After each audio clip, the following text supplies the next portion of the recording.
तो हम भिखमंगा कैसे हो? गौतम अदानी जब भिखमंगा हो सकते तो हम भिखमंगा कैसे हो? जब हमको भिखमंगा का आरोप क्या सवाल ये है ना कि देखने में आउटलुक इनका ऐसा नहीं लगता है, लेकिन डेप्थ इनका कितना है। यदि आप इनसे एजुकेशन पूछिएगा तो हमको लगता है कि is a qualified man, but due to situation he became like beggar. Like bigger, सही बात है। ये बोलने वाले सब कुछ है, और इसके साथ ये परिस्थिति ने कर दिया, ये समाज के लिए बहुत बड़ा स्टिग्मा है। इसको सोचना चाहिए, सरकार को सोचना चाहिए कि इस आदमी को आप हाईलाइट कीजिए। किसी का औकात नहीं है कि खड़ा होकर इतना अच्छा बोल सकता है आज के डेट में। तो ये बात समझनी चाहिए, और ये बात मैं कहूँगा कि और चैनल को दीजिए, ये आदमी इस तरह की बात बोला है, इसको जो आप जो वीडियो है इसको दीजिए, ये आदमी इतना अच्छा बोला है। सही बात है। Nobody can say कि a man who is looking as a beggar and he has good knowledge about to express all the things what the happening in country. सही बात है, एकदम बिल्कुल सही बात है। ये आप कर रहे होते, अभी मेडिकल की डिग्री कर रही होती तो हम बेरोजगार होकर भी हम समाज की मुख्य धारा में होते और हमारी मान प्रतिष्ठा होती, और हमारी प्रतिष्ठा ही सबसे बड़ा रोजगार है। इस देश में मरवाड़ी आज क्यों आगे बढ़ा है? क्योंकि उसको प्रतिष्ठा मिली। मरवाड़ी भी खाली हाथ आए थे। हमारे पास राशन कार्ड था तो हमारे चीनी मिलता था, किरासन तेल मिलता था, तो 2 किलो 3 किलो चीनी मिलता था। यहाँ इतनी भयंकर गरीबी है कि हम पैसा महीना में देता है, एक बार, रोज नहीं देता है। अच्छा, रोज देता है। जिनके पास योग्यता नहीं है, लेकिन जो ये आरोप लगा रहा है उसमें दम है। कॉपी सही ढंग से चेक नहीं करता ऊपर के लोग। अच्छा, हम भी कॉपी चेक नहीं करता है? नहीं करता है। आपको कैसे पता कि कॉपी नहीं चेक करता है? हम BA पार्ट 1 के परीक्षा दिए थे, बहुत अच्छा लिखे थे, फिर भी हमारा रिजल्ट नहीं आया। BA पार्ट 1 के आप एग्जाम दे चुके हैं, फिर भी रिजल्ट नहीं आया? नहीं आया। अखबार में अखबार में आता रिजल्ट, तो कहीं भी हमारा नाम नहीं था। इसका मतलब हमको फेल कर दिया होगा। और जबकि पूरा लिखे थे, और सिर्फ गैस पेपर से हम तैयारी किए थे। सिर्फ गैस पेपर से एक दिन भी कॉलेज नहीं गए, और गैस पेपर से सिर्फ गैस पेपर से तैयारी किए थे, और पूरा का पूरा लिखे थे। 100 में 100 लिखे थे, और हमको फेल कर दिया गया। इनके आरोपों में दम है, भले योग्यता रहे या नहीं रहे, लेकिन इनके आरोपों में दम है। अच्छा, ये बताइए, आप 10 12 सब पास कर चुके हैं?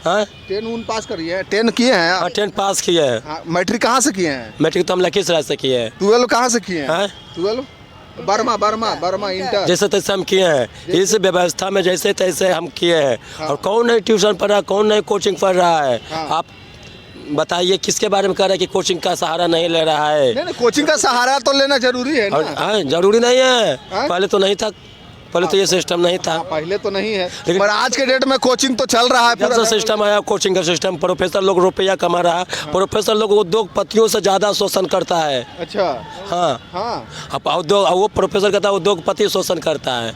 अच्छा, आप एकदम पूरी कॉन्फिडेंस से कैसे बोल सकते हैं ये बात? हाँ, ये बात तो हम बोल नहीं सकते हैं, क्योंकि वो भी उद्योग का रूप ले चुका है। जब वो उद्योग के रूप में आपको गाली दे रहे हैं कि शोषण कर रहा था, वो भी शोषण, प्रोफेसर भी शोषण कर रहा है। अच्छा। पहले कोचिंग संस्थानें नहीं थी, जब से कोचिंग संस्थान है, जब से शोषण बढ़ा है। फीस बढ़ गया, ट्यूशन में कम फीस देते थे, 20 रुपया दे के ट्यूशन करते थे सुबह शाम। अच्छा, और उसके बाद मात्र आधा घंटा पढ़ाता है कोचिंग, और खूब शोषण करता है। अच्छा, जैसे इनका कहना है कि अगर जो 10-20 दिन में कॉपी चेक कर देता है तो बिहार सरकार सही काम नहीं कर रहा है। इनका आरोप में दम है। अगर गरीब ये आरोप लगा रहा था, दम है, भले योग्यता रहे या ना रहे। अच्छा, चोरी नहीं होती है मैट्रिक के परीक्षा में। सीढ़ी लगा के पुर्चा फेंकता है। जिसके पास बाहुबल है, चाहे जिसके पास आदमी है, पूरा सीढ़ी लगाता है, उसमें पर्चा फेंकता है। हम भी मैट्रिक के परीक्षा दिए थे, तो हमको पर्चा फेंकने वाला कोई नहीं था। उसके बाद भी आप पास कर गए? हाँ, उसके बाद भी हम पास किए, बिना चोरी के पास किए हैं हम। अच्छा, अभी आप क्या करते हैं? अभी हम बेरोजगार हैं। बेरोजगार हैं? जी, हम बेरोजगार। 12 पास होके भी बेचारा बेरोजगार है। ग्रेजुएशन का एग्जाम भी दिए हैं। हम बिना चोरी के पास हुए थे, और हम जिस समय मैट्रिक की परीक्षा दिए थे, बड़ा सीढ़ी लगाया जाता था, और उस सीढ़ी पर चढ़ के पुर्जा फेंका जाता था। पुलिस को कपार फोड़ देता था, मास्टर को कपार फोड़ देता था, और चोरी होता था खुलेआम, चाहे कराई हो चाहे बिना कराई हो, लेकिन चोरी होता पूरा छत पर चढ़ कर फेंकता था। हमारे पास एक चिट्टा भी नहीं पहुँचता था, क्योंकि हमारे पास आदमी उपलब्ध नहीं था, और बिना चोरी के मैट्रिक की परीक्षा हुआ। फिर 14 तारीख से मैट्रिक की परीक्षा शुरू होगा। अब फिर रेलवे का तोड़ फोड़ होगा, रेलवे में तोड़ फोड़ होगा, विद्यार्थी तोड़ फोड़ करेगा, और चोरी होगा, सीना पर चढ़ के चोरी होगा, मैट्रिक की परीक्षा होगा। आप ये कॉन्फिडेंस से कैसे कह सकते हैं कि चोरी होगा? एकदम सरकार एकदम कड़ाई के लिए। इसमें मैट्रिक की परीक्षा दिए थे, अब क्या सिस्टम है? अभी तो मैट्रिक की परीक्षा नहीं हो रही है, 14 तारीख से होगी। इंटर के बारे में हम ज़्यादा नहीं बता सकते हैं, लेकिन हम मैट्रिक में जो देखे हैं चोरी भरपूर होता है। ऊपर में चढ़ का कूदता है तो नीचे कूदता, पुलिस का देह पर भी कूदता था, पुलिस मारता भागता था, पुलिस का भी कपाट। सरकार से क्या गुजारिश कीजिएगा, नीतीश बाबू से क्या शिक्षा प्रणाली में को जो दोष है उसमें दूर करे। कोचिंग प्रणाली जो है जो ज़्यादा महंगी हो गया है शिक्षा व्यवस्था, उसको दूर करे। जो पहले क्या होता था, सरकारी स्कूल में लोग पढ़ते थे तो फिर ट्यूशन का रूप धरा, फिर कोचिंग का रूप धरा। ट्यूशन में कम पैसा में पढ़ाई हो जाता था, सुबह शाम भी पढ़ लेता था। उसके बाद कोचिंग का रूप धरा तो 5,000 10,000 महीना उसमें देने लगा। इतना महंगा हो गया कि गरीब के बाहर की बस बात हो गई। अब गरीब आदमी दूसरा कम चोरी करेगा तब ये नहीं कि पढ़ाई पड़ेगा कोचिंग में। सही बात है। अच्छा ये बताइए, आप अभी क्या करते हैं? अभी मांग के खाते हैं क्या? हम जैसे तैसे बिता रहे हैं, जैसे तैसे हम बिता रहे हैं। हमको कुत्ता से भी जानवर है। कोरोना का प्रभाव इतना ज़्यादा इस देश में है और कहता यहाँ पर तो G20 की भी बैठक नहीं हुई शुरुआत में। सही होने वाला था बिहार में, लेकिन नहीं, अगर G20 की बैठक। अच्छा, आपको इतना नॉलेज कैसे है? आपका इस कम होता है। आपको नॉलेज इतना कैसे, आप कोचिंग करते हैं, कैसे जानते हैं? हमारे पास नॉलेज आंखों देखी। अच्छा। अब नॉलेज क्या नहीं, मैट्रिक परीक्षा में अपराध नहीं होता। जब मैट्रिक की परीक्षा में जब अंतिम खत्म हो जाता है मैट्रिक की परीक्षा, 14 से 22 तक परीक्षा होगी। अब 22 का क्या होगा हमारे इलाके में, जितना एसी का जो सीढ़ी है, अति एसी का जो खिड़की है, पूरा खिड़की का शीशा ले हटा दिया जाएगा। विद्यार्थी उसको नोच के अपने घर ले जाएगा। अब क्यों ले जाएगा? क्योंकि उसके पास इतना, इस देश में इतना भिखमंगी है, इतना भिखमंगी कि वो इतना दबंगाई भिखमंगी हो तो अभी इतना दबंगाई है, वो एसी का शीशा जबरदस्ती तोड़ के अपने घर में लगाएगा। अच्छा आप ये बताइए, आपको थोड़ा थोड़ा इतना नॉलेज है, कहाँ से आप नॉलेज है कि 85% लोग, 85,000 करोड़ लोग राशन लेने के लिए कतार में खड़े हो जाते हैं। और इस देश में समृद्धि है तो क्यों 85 करोड़ कतार में राशन पानी ये राशन लेने के लिए खड़ा हो जाते हैं। अब प्रधानमंत्री बराबर 6 महीना बढ़ाते हैं। आप उपभोक्ता और किराना की दुकान का सामान सस्ता नहीं किए और ये 85 करोड़ लोग को लाइन में खड़ा लिए, आसानी से कोई छोड़ नहीं रहा है। चाचा इसके बात में तो दम है, दम है, मानना पड़ेगा। अच्छा ये बताइए, जैसे इतना चीज़ आप नॉलेज जानते हैं, आप पढ़े हैं, तो भीख मांगना क्यों उचित आपको लग रहा है? ज़्यादा भीख मांग के कैसे काम चला रहे हैं? भीख कौन नहीं मांग रहा है? भीख तो सरकार ही मांग रहा है। अभी नीतीश को ये मोदी जी आरोप लगाया है केंद्र सरकार पर कि एक फार्मूला अपना लिया है कर्ज लेकर। एक मुख्यमंत्री ने बयान दिया पिछले दिनों, कल अखबार में, कि हमारे पास 2022 की तारीख तक कोई मुसीबत नहीं आएगा। यानी ये मुख्यमंत्री, बिहार के राज्यों के मुख्यमंत्री ने ये फार्मूला अपना लिया कि हम कर्ज लेकर भी बिहार को आगे बढ़ाएंगे। यानी देश में कर्ज है, देश में तो कर्ज है ही।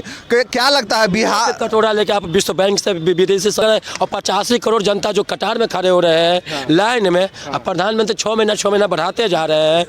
वो भिखमंगा नहीं तो क्या है? बात तो है भाई, एकदम बिल्कुल एकदम सही बात है, परफेक्ट बात है। अच्छा ये बताइए, जैसे ये सब हम जानना चाह रहे हैं और सब लोग जानना चाह रहे हैं कि आप ये सब नॉलेज कहाँ से इकट्ठा किए हैं? आंखों देखा, हमको कोई ना लाभ। अगर आज क्या चल रहा है दुनिया, रोज तो नहीं देता है। रोज किराना की दुकान में मिलेगा, जो दैनिक किराना की दुकान उसमें मिलेगा, तो उस पर पैसा नहीं होता था रोज, क्योंकि यहाँ रोज खाने कमाने वाले लोग हैं अधिकांश। बिहार में वो फैक्ट्री नहीं है कि महीना में आपको मिलेगा मोटा वेतन मिलेगा दिल्ली बम्बई जैसा। हम अभी कुछ नहीं करते हैं। तो हम जो उस समय चीनी कम उठा के मांग करते थे तो हमारी दादी पैसा नहीं होता था चीनी, और जब चीनी कम उठाते थे तो हम बेच देते थे चीनी, क्योंकि हमारे पास दूसरा सामान खाने के लिए पैसा नहीं रहता था। चीनी सस्ता में लेते थे, महंगा में बेच देते थे, हम मजबूर थे। और उसका मतलब ये ऐसा स्थिति है कि बेचारा पढ़कर भी कुछ ना कर पाए जिंदगी में, क्योंकि रोजगार मिला ही नहीं। रोजगार पढ़ाई हमारी उस तरह से नहीं हुई कि कौशल पर आधारित पढ़ाई नहीं हुई। और अभी ज़्यादा पढ़ाई अगर हम पढ़ाई किए होते, हम IIT किए, लेकिन उसके पास क्या था? उसके पास शिक्षा थी, बैंकों में खाता खुला था। कई मरवारी हम पढ़े हैं क्योंकि खाली यहाँ था, लेकिन बाद में पता चलता कि उसका बैंक में खाता था। उसे 500 रुपये लिखा, उस समय 500 रुपये भी बहुत बड़ी राशि होती थी, और 500 रुपया देने के लिए कोई लोग तैयार नहीं होता किसी को। धीरू भाई अंबानी 500 रुपया लेकर बढ़ा है, पेट्रोल पंप पर काम करता था, 500 रुपया लेकर बढ़ा है। पूंजीपति लोग खराब नहीं होते, लेकिन फिर भी 500 रुपये का कोई अहमियत है कि नहीं उस जमाने में? कहीं ना कहीं स्टार्टिंग फेज में तो शुरू से ही उभरना पड़ता है, तब तो आगे बढ़ता है। 500 रुपया भी गरीब को देने के लिए तैयार नहीं हुआ। आज इतना सामान महंगा हो गया है कि आदमी अष्टपष्ट है। पूंजीपति लोग गलत नहीं होता, लेकिन फिर भी ये तो बात स्वीकार करना होगा कि 500 रुपया उस समय बहुत बड़ी राशि रही होगी, और आज 500 रुपया देने को नहीं होगा। क्या 500 रुपये से कम भी कपड़ा होता है? बिल्कुल नहीं होता है।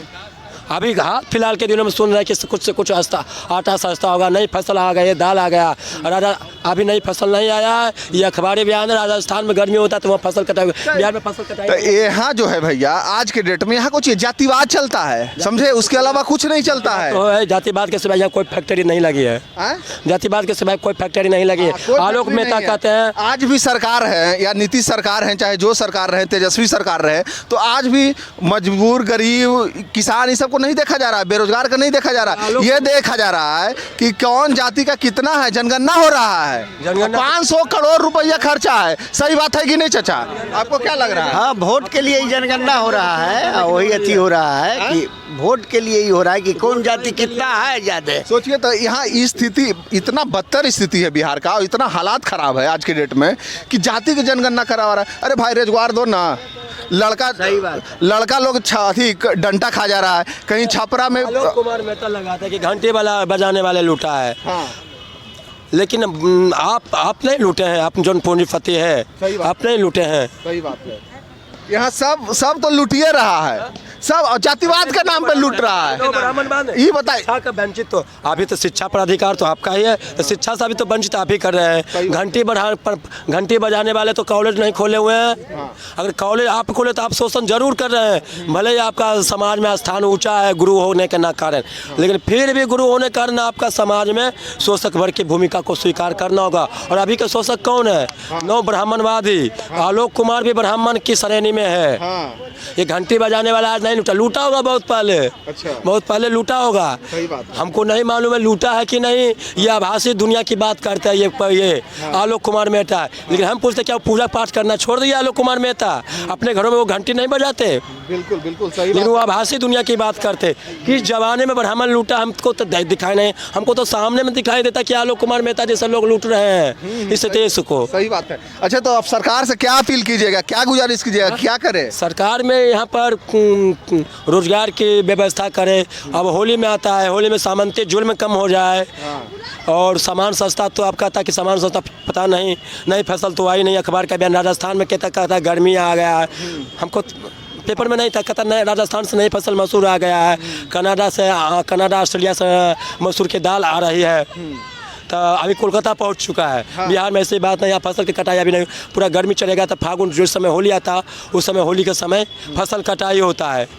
जिस समय फसल कटाई होता है उस समय सस्ता होता है। लेकिन गाँव में चलिए संदेश दीजिएगा। नहीं, ऐसे लोगों के लिए तो इसको मेन स्ट्रीम में लाना चाहिए। सही बात है। इसको मेन स्ट्रीम, इसकी जो क्वालिटी है उसको देखना चाहिए। आदमी को इसको स्किल्ड करके इसको अपने आप पे डिपेंडेंट करना चाहिए। कुछ ऐसा कहीं ना कहीं बेरोजगार के मार खाए हैं तब तो ये भीख मांग रहे हैं आज के डेट में। सबसे बड़ी बात है कि हम भी तो गवर्नमेंट जॉब से रिटायर किए हैं। लेकिन आज से 85 के ग्रेजुएशन कैसे ले लीजिए और अब के ग्रेजुएशन जॉब वही है। सही बात है। पॉपुलेशन बढ़ गया, एस्पायरेशन बढ़ गए हैं, है कि ना? सबको जॉब चाहिए। तो जॉब को तो ज़्यादा आप इनलार्ज नहीं कर सकते हैं। अब जैसे एज फॉर एग्जांपल आपने क्या किया, वो अग्निवीर को किया, ठीक है, सबको रोटेशन के थ्रू मिलेगा जॉब। इसमें भी मेरा अपना पर्सनल मैंने क्या बोलते हैं थिंकिंग है कि आप ऐसा कीजिए 60 बरस एज कर दीजिए, 20 बरस जो पहले हो रिटायर कर दीजिए। सबको उसके अनुसार मिलता रहे जॉब, है कि नहीं? अब बेचारे इतने अच्छे लाइए इस चीज़ को लाइए, ये इसको बहुत बड़ी चीज़ है। सही बात है। चलिए, बहुत अच्छा बात बोले और बहुत अच्छा, इनके लिए थोड़ा सा ताली बजा दीजिए आप लोग कि बहुत अच्छा बात बोले। 2 मिनट। हाँ बोलिए। और लेट ही जाए ठीक है, पर कॉपी में जितना लिखा है उतना आना चाहिए। अगर नहीं आया तो आंदोलन करने के लिए सभी छात्र छात्राओं के लिए तैयार है। ठीक है, थैंक यू। सबका मांग रखा जाएगा और थैंक यू। देखते रहिए सूर्या द रिपोर्टर।